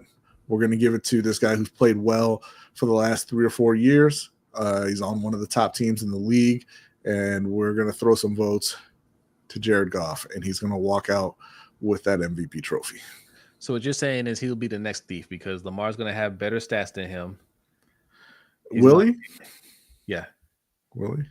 Yeah, he will. Will he? He'll have better stats, and because Dan Orlovsky, who will go out there and say, I think Jared Goff is just having a MVP year and nobody's talking about it, and then that'll be the new narrative, you know, the new spin to keep Lamar from getting another MVP trophy. So, okay. So, yeah. Jared Goff. So, at least talking about help, all that help that Goff has. Yeah. But the difference is Lamar won one of his MVPs specifically based off the fact that he didn't have a lot of help, right? Yeah. His second MVP, he didn't have the best numbers, but he had such a deficit of talent and he played so well that they gave him that. And they're not going to, like, at this point, they're going to say, hey, you know what? You can't give him the trophy on that basis anymore because, you know, Zay and Rashad and DeAndre and these guys, you know, they're pretty talented. And we're not going to, if we didn't give it to him when he had 41 touchdowns and 4 interceptions and 900 yards rushing, how are we going to justify voting for him now? Yeah. And to be clear, you're not saying that you think Goff is better. Goff's not better than many, many quarterbacks. Yeah. This is politics, right? This is just, who can we put up there to combat? MVP is a narrative award, right? Yes. You know, we saw that last year with Josh Allen. They built the narrative very early in the season, and even when the narrative wasn't playing out on the field, they kept it going in the broadcast booth and in the studios when they were talking about the games, right? Because they wanted Josh Allen to win. I think you're going to see a campaign, and it's not necessarily going to be just, hey, we want Jared Goff, but it's going to be, we want someone else besides Lamar, besides Joe Burrow. I was going to pick Joe Burrow, but I don't think they're going to win enough games. They're not going to be good enough for him to win MVP. But it's going to be somebody besides the big four in the AFC, and I think it's going to end up being Jared Goff. All right. Super Bowl. Super Bowl matchups. Not a lot of Baltimore or Carolina in these past matchups here. Very unfortunate. Man, you look at these scores and you realize that the last few Super Bowls have been pretty close, except for that Last beat year. down of Philly and Kansas City. Yeah. I'm going to say right now, it's not going to be Kansas City again. I think that Baltimore is the most complete team in the league. Like I said, I think they get to the Super Bowl. They're facing the Detroit Lions, and Baltimore gets the Lombardi Trophy, the third in their history, the first for Lamar Jackson. I think they finally break through and get it done. I also think Baltimore will get it done, but they'll be playing Philly. Philly makes it back, in my opinion. They're still one of the most complete teams in the league. And listen, this is the last time, ladies and gentlemen, that I am picking Baltimore to go to the Super Bowl without actually winning it. It's the last time because, yes, they are a Super Bowl caliber team. They're good enough to get to the Super Bowl, and we just know what happens in the playoffs. They fall short. And they're not, if they don't do it this year, their window isn't necessarily closed, but it is closed with John Harbaugh. They're not going to win one with John Harbaugh if they don't get it done this year. I'm just saying that right now. You'll never see me pick them again if John Harbaugh remains the coach after this season, right?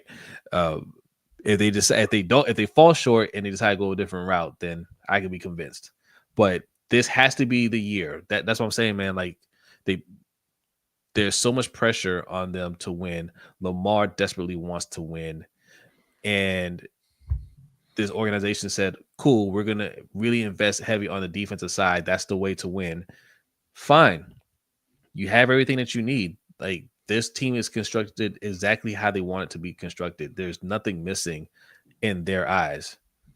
So it's time to go out there and do it. And this year, I'm going to pick them to get it done. I would laugh at you, but I picked them as well. So yeah, but like I said, this is the last time. This is the best team that they've had. They've got the help on offense. It's not to the level of some of the other quarterbacks, but it's not bad.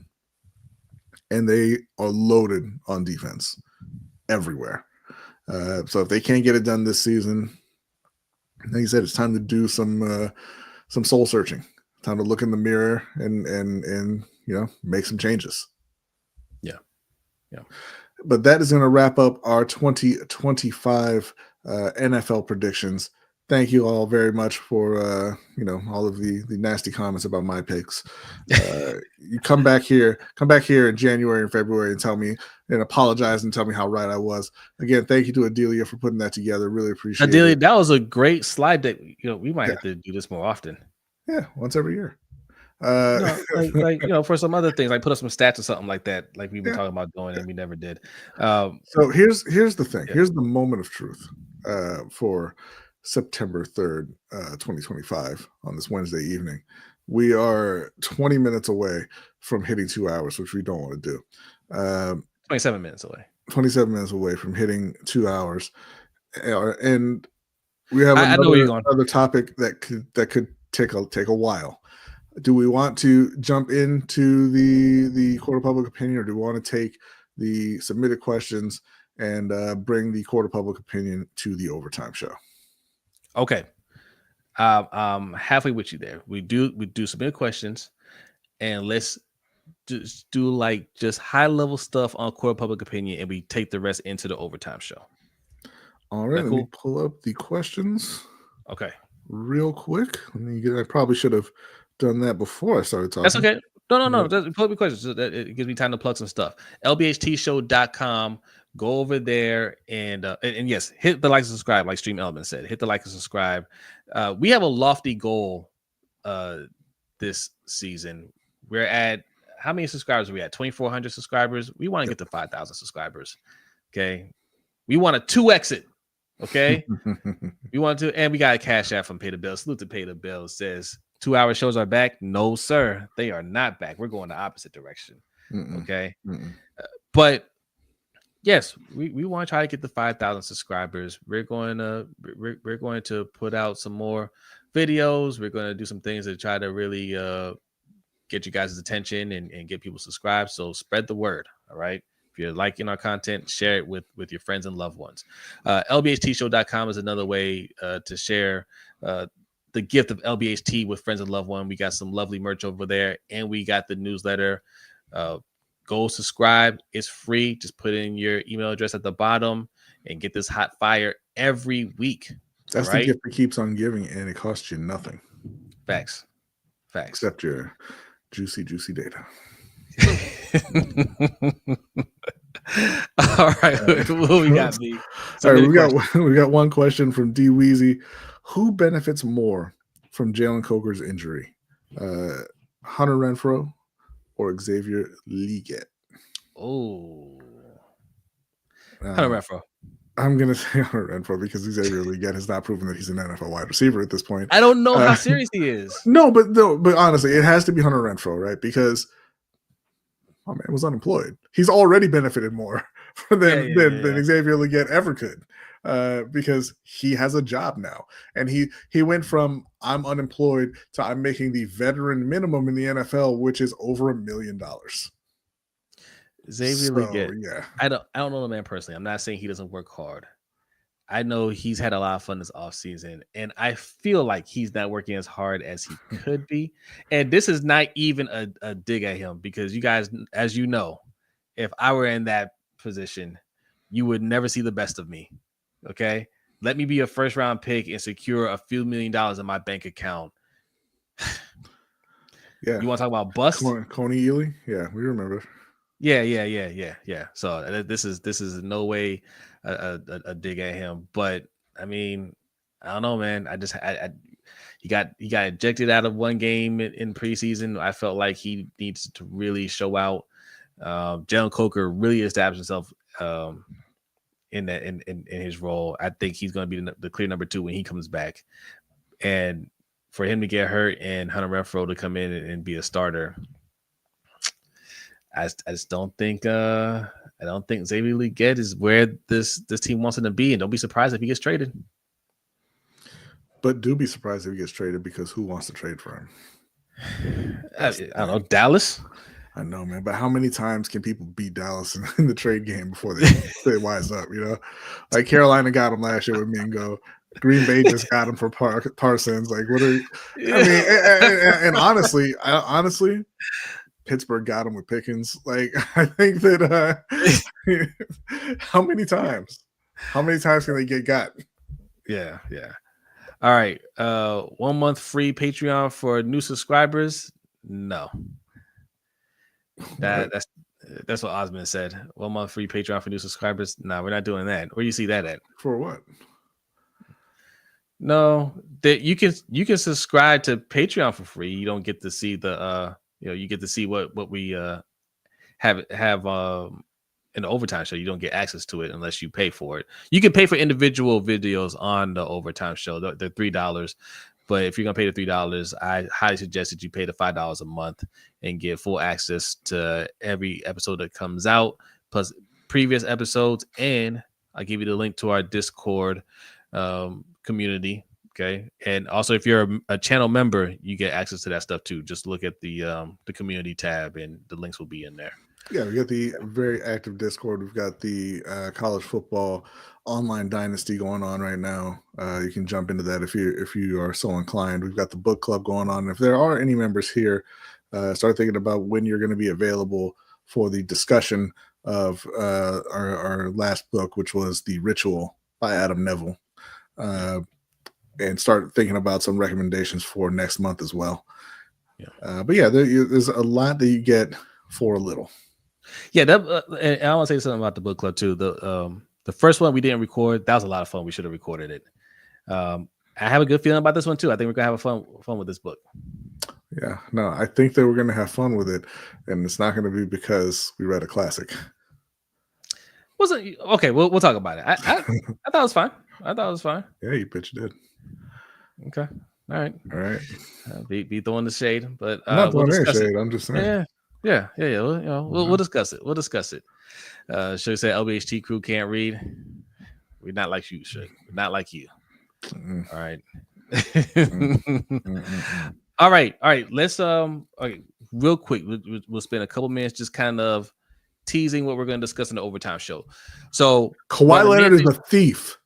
One of the main things. So the main topic of the overtime show, which you'll see in the thumbnail, is Ray Lewis and Shannon Sharp. Right. Oh, Lord. We're going to discuss that. Just ruining my night already just by mentioning. Well, I can't stand either one of them. I really can't. Yeah. Just in case you're wondering, Ray Lewis had some words about Shannon Sharp, and we're going to discuss that on the overtime show. But this story right here, we don't have time to get into everything, but we'll tease it now. We'll dive deeper into the overtime show. Who knows? Maybe we'll even clip it and put it out. But yes, Kawhi Leonard is not a thief. Okay, sure. He's not he did everything that was within his contract. Hey, and his contract said you don't have to do anything because there was nothing in there. No show job for Kawhi. So basically, well, yes, I mean that's what they offered him. That's what he agreed to. Kawhi Leonard, if you're wondering how he ended up on the Clippers, is because there was a backdoor deal made with the new owner at the time, Steve Ballmer, to go there, and basically he got paid money under the table, right? Well, I would say under the table, off the books, to circumvent the salary cap. Okay? Allegedly, $28 million over 4 years.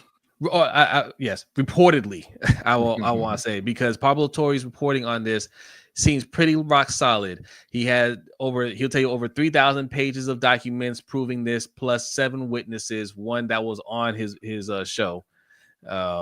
And I think he has all his bases covered on this. It certainly felt that way when he invited Mark Cuban onto the podcast. Yeah. Because Mark Cuban, of course, wants to protect the billionaire class and say he stands with Ballmer, and it doesn't make any sense. Why would they go with the company that's a scammer and this and that? And Pablo Torre didn't do his homework, which is just, I mean, you want to talk about tone deaf.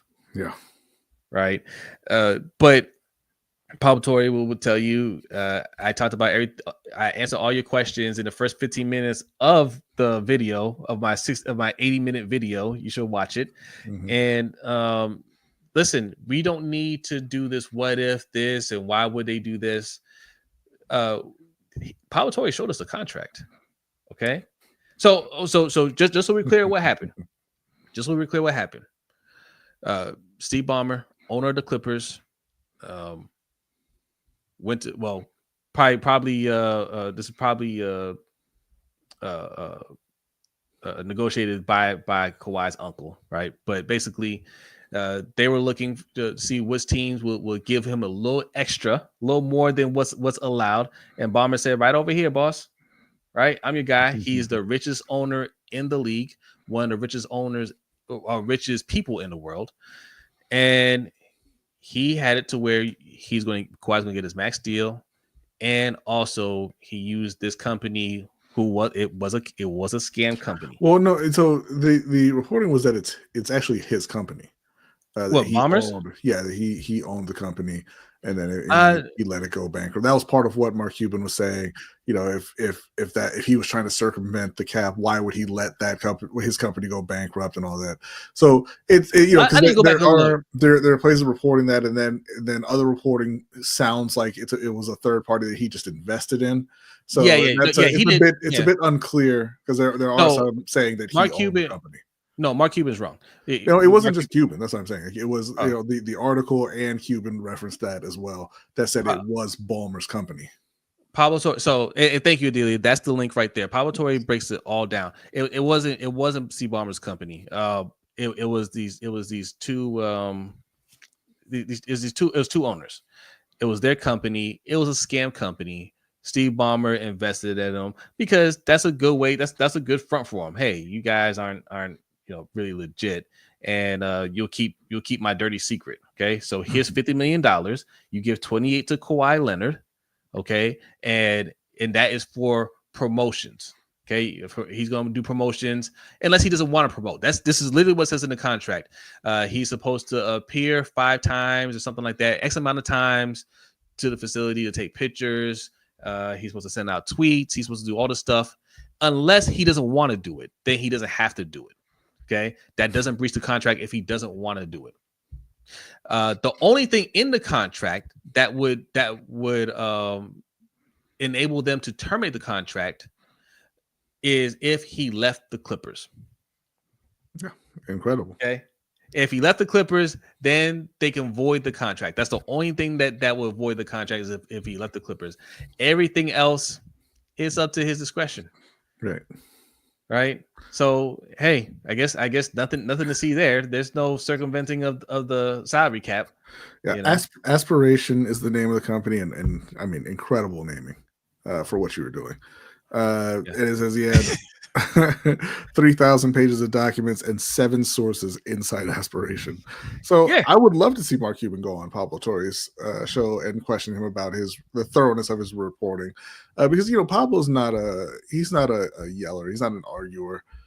He'll be exceedingly polite while he's destroying every point that Mark Cuban tries to make.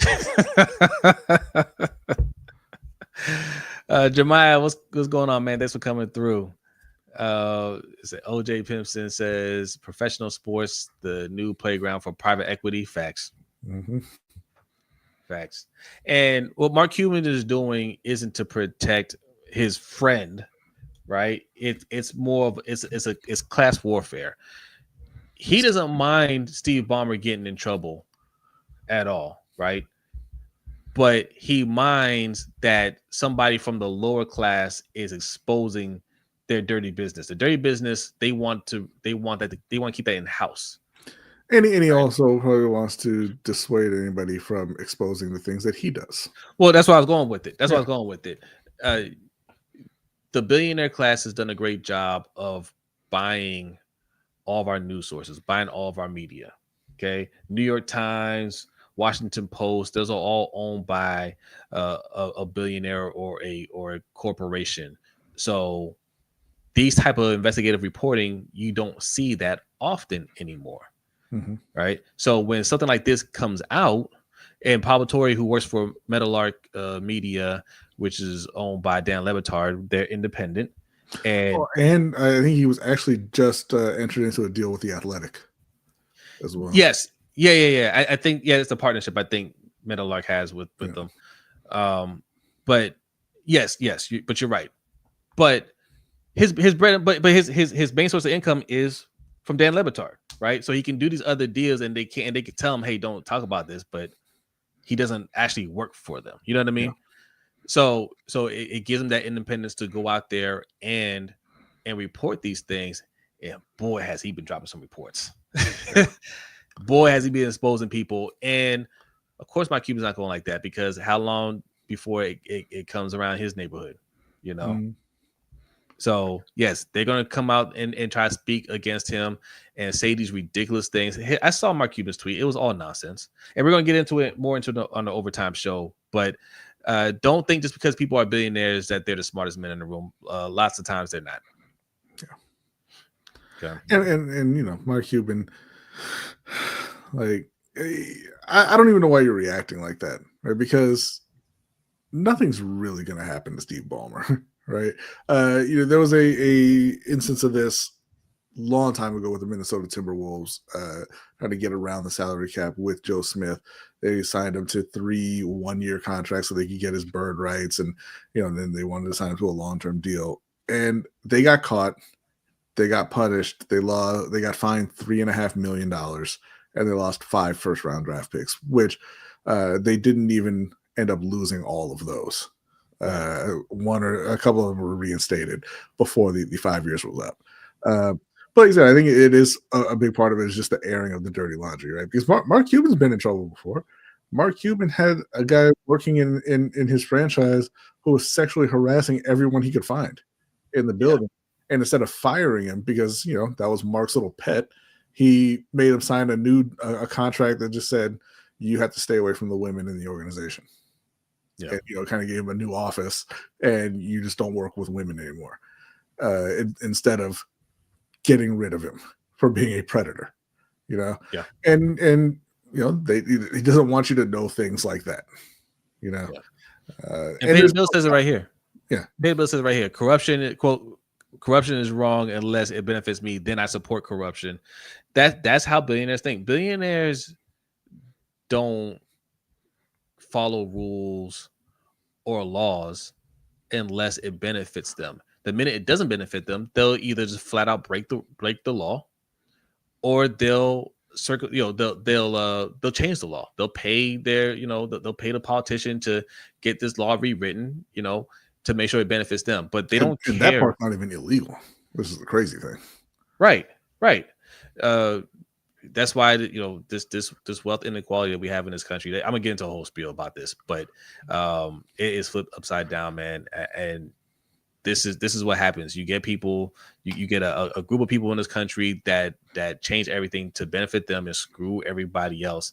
And they'll put out propaganda to tell you that it's really good and you should follow these rules as long as it benefits them. But the minute it doesn't, we're gonna go ahead and change that. Yeah. Or we're not gonna listen to it. Jose has very strong opinions about this. I, on the other hand, I'm on my billionaire mindset. So if you don't like anything that I say on this show about your team or the Baltimore Ravens or whatever it is, hit that Cash App, $ LBHT Show. Go to Patreon, patreon.com/LBHT Show. Sign up. Tell me what you want my opinion to be, and we'll get that changed ASAP for you. Until then, abolish billionaires. Okay, I'm gonna say what I'm gonna say. But like I said, if you don't like something, man, throw a little cash and we can get that cleaned up for you right away. There you go. All right, that's the show. We're getting out of here. We're going to talk more about this on the Overtime Show for sure. All right, so you like this discussion, go over to patreon.com/LBHT Show. We'll be talking about this and Ray Lewis. Oh, God damn it. You ruin my night every time you say that. You know that, right? I know. I have a picture of Ray Lewis hanging up in my basement too. I'm not taking it down either because he is after he destroyed Ben Roethlisberger. It's like a National Geographic picture, honestly. Yeah. Yeah. And Ben Roethlisberger is that unfortunate zebra. Yeah. So, come hang out with us, okay? And we'll discuss some other things too. It's going to be a fun show. That's it. You have anything else before we get out of here?